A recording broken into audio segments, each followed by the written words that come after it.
അടുത്തത് large sample run test ആണ്. Large sample run test അതായത് ആസ് യൂഷ്വൽ നമുക്ക് ഇവിടെ N1 അല്ലെങ്കിൽ N2 അല്ലെങ്കിൽ രണ്ടും N1 or N2 or both more than 20 ആവുന്ന കേസിൽ നമുക്ക് എന്ത് ചെയ്യാൻ പറ്റില്ല, ആ സമയത്ത് ടേബിളിൻ്റെ വാല്യൂ വെച്ചിട്ട് ചെയ്യാൻ വേണ്ടി പറ്റില്ല. അപ്പോൾ നമ്മൾ എന്ത് ചെയ്യണം, നമ്മുടെ സ്റ്റാറ്റിസ്റ്റിക്സിനെ എന്തിലോട്ട് കൺവേർട്ട് ചെയ്യണം, സെഡിലോട്ട് കൺവേർട്ട് ചെയ്യണം, നമ്മുടെ സ്റ്റാൻഡേർഡ് നോർമലിലോട്ട് കൺവേർട്ട് ചെയ്യണം. അപ്പോൾ അതിന് വേണ്ടിയിട്ടുള്ള ഇക്വേഷൻ എന്ന് പറയുന്നത് നമുക്ക് എക്സ്പെക്റ്റേഷൻ ഓഫ് ആർ എന്ന് പറയുന്നത് 1+2n1 n2 divide by n1 + n2 ആണ്. ആൻഡ് അതിൻ്റെ വാരിയൻസ് എന്ന് പറയുന്നത് 2 × n1 n2 into 2n1 n2 minus n1 minus n2 the whole divided by n1 plus n2 square into n1 plus n2 minus 1 ആണ്. Then the test statistics എന്ന് പറയുന്നത് നമുക്കറിയാം, test statistic എപ്പോഴും എന്തായിരിക്കും, സ്റ്റാറ്റിസ്റ്റിക് മൈനസ് അതിൻ്റെ mean divide by root of variance ആണ്. അപ്പോൾ ഇവിടെ ഇത്രയും ലാർജ് ഇക്വേഷൻ ആയതുകൊണ്ട് സിംപ്ലിഫൈ ചെയ്തിട്ട് എഴുതിയിട്ടുണ്ട്. z = r - mu divide by sigma follows n01 ആണ്, വേർ മ്യൂ എന്ന് പറയുന്നത് 1+2 × n2 divide by n1 + n2 ആണ്.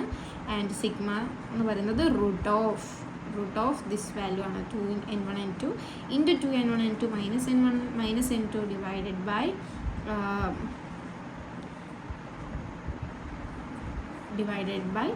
n1 plus n2 square into n1 plus n2 minus 1 എന്നുള്ള വാല്യൂ ആണ്.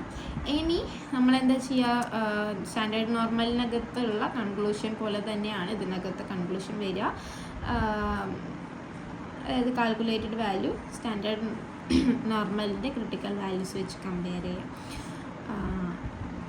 റിഗാർഡിങ് ദ ആൽഫ പെർസെൻറ്റേജ് എത്രയാണ് ആൽഫ എന്നുള്ളതിനെ വെച്ചിട്ട് അതിൻ്റെ ക്രിട്ടിക്കൽ വാല്യൂ ടേബിൾ വാല്യൂ വെച്ചിട്ട് കമ്പയർ ചെയ്യാം. ഇനി അതിൻ്റെ ഒരു പ്രോബ്ലം നോക്കാം. ലാർജ് സാമ്പിൾ റൺ ടെസ്റ്റിൻ്റെ ഒരു പ്രോബ്ലം ടെക്സ്റ്റിനകത്ത് തന്നിട്ടുള്ളത്. The marketing manager of a company is key in analysing the outcome of different questions submitted to its customer. The outcome is either winning or losing the order. The sequence of outcome of 14 different quotations are as listed below. Check whether the events of winning or losing are random at a level of significance of 0.05. Okay, marketing കമ്പനിക്കകത്ത്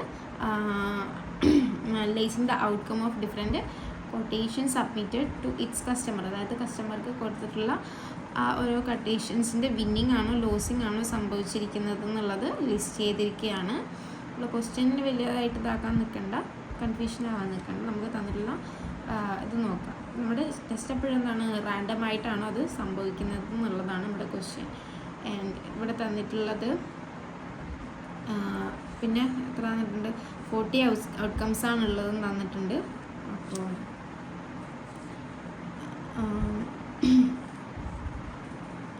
ആദ്യം നമ്മളെന്താ ചെയ്യേണ്ടത്, 6 കണ്ടുപിടിക്കുക. 6 എത്രയാണ്, 1 2 3 4 5 6 7 8 9 10 11 12 13 14 15 16 17.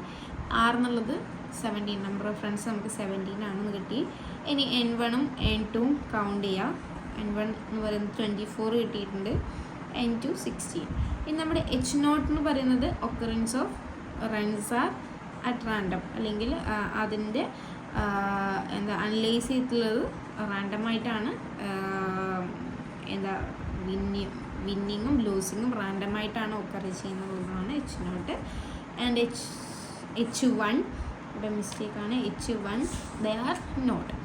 Okay, അപ്പം ഇനി നമ്മൾ separate ആയിട്ട് മീനും വാരിയൻസും കണ്ടുപിടിക്കുക. കാരണം കുറച്ച് ഇച്ചിരി വലിയ ഇക്വേഷൻ ആയതുകൊണ്ട് മീൻ ഓഫ് ആർ മ്യൂ = 1 + എന്തായിരുന്നു 2 × n1 n2 divide by n1 + n2. അപ്പോൾ നമുക്ക് സബ്സ്റ്റിറ്റ്യൂട്ട് ചെയ്തപ്പോൾ കിട്ടിയിട്ടുള്ള വാല്യൂ 20.2 ആണ്. അതേപോലെ സിഗ്മ സ്ക്വയർ നമ്മൾ കണ്ടുപിടിക്കുക, സബ്സ്റ്റിറ്റ്യൂട്ട് ചെയ്യുക, സിംപ്ലിഫൈ ചെയ്തപ്പോൾ കിട്ടുന്ന വാല്യൂ 8.96 ആണ്. ഇനി നമ്മൾ ഡയറക്റ്റായിട്ട് സെഡിൻ്റെ ഇക്വേഷനിൽ സബ്സ്റ്റിറ്റ്യൂട്ട് ചെയ്യുക, സെഡ് സ്റ്റാറ്റിസ്റ്റിക് കണ്ടുപിടിക്കുക. r - mu divide by sigma. r എന്ന് പറയുന്നത് 17 ആണ് നമ്മൾ കണ്ടു, runner of friends. So -20.2 divided by sigma square ആണ് നേരത്തെ കണ്ടുപിടിച്ചിട്ടുള്ളത്, സോ റൂട്ട് ഓഫ് 8.96 നമുക്ക് ആൻസർ കിട്ടിയിട്ടുള്ളത് -0.96 ആണ്. സോ നമ്മൾ എന്ത് ചെയ്യണം, സെഡിൻ്റെ വാല്യൂ കണ്ടുപിടിക്കുമ്പോൾ എപ്പോഴും എന്ത് ചെയ്യണം, മോഡ് കണ്ടുപിടിക്കുക. മോഡ് കണ്ടുപിടിച്ച് കഴിഞ്ഞ് കഴിഞ്ഞാൽ ഇവിടെ 5% ലെവലാണ്. അപ്പോൾ 5% ലെവലിൽ സെഡിൻ്റെ ടേബിളിൻ്റെ വാല്യൂ എന്ന് പറയുന്നത് 1.96 ആണ്. So mod Z is less than 1.96 അല്ലേ. ഇത് 1.096 ആണ്, ഇത് 1.96 ആണ്. ഏതാണ് ചെറുത്? 1.096. ഇത് ടേബിളിൻ്റെ വാല്യൂവിനേക്കാളും ലെസ്സറാണ്. സോ എന്ത് ചെയ്യണം, നമ്മൾ ഇതിനെ എന്ത് ചെയ്യണം, അക്സെപ്റ്റ് ചെയ്യണം. H0 അക്സെപ്റ്റ് ചെയ്യണം. സോ ഇവിടെ എന്താ കൺക്ലൂഷൻ പറയുന്നത്? The calculated value is less than the ടേബിളിൻ്റെ value at 5% level of significance. So we accept H0.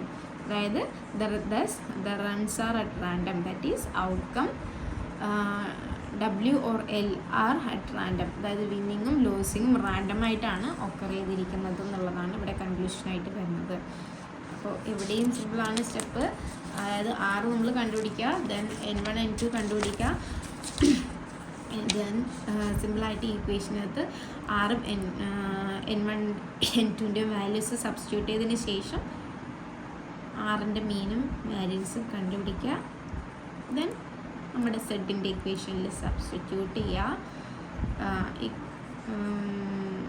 Then നമ്മൾ കമ്പയർ ചെയ്യുക, നോർമൽ സ്റ്റാൻഡേർഡ് നോർമലിൻ്റെ ടേബിളിൽ വാല്യൂ വെച്ചിട്ട് കമ്പയർ ചെയ്യുക. ഓക്കെ, ഇത്രയാണ് ലാർജ് സാമ്പിൾ റൺ ടെസ്റ്റിനുള്ള പ്രൊസീജിയർ എന്ന് പറയുന്നത്. അപ്പോഴാണ് നമ്മൾ ലാർജ് സാമ്പിൾ ടെസ്റ്റ് യൂസ് ചെയ്യുക. ഏതെങ്കിലും ഒന്ന്, അതായത് ഒന്നെങ്കിൽ N1 അല്ലെങ്കിൽ N2 >20 ആവുക. അതെല്ലാം രണ്ടും 20നേക്കാളും കൂടുതലാണെങ്കിലും നമുക്ക് ലാർജ് സാമ്പിൾ ടെസ്റ്റ് യൂസ് ചെയ്യാം.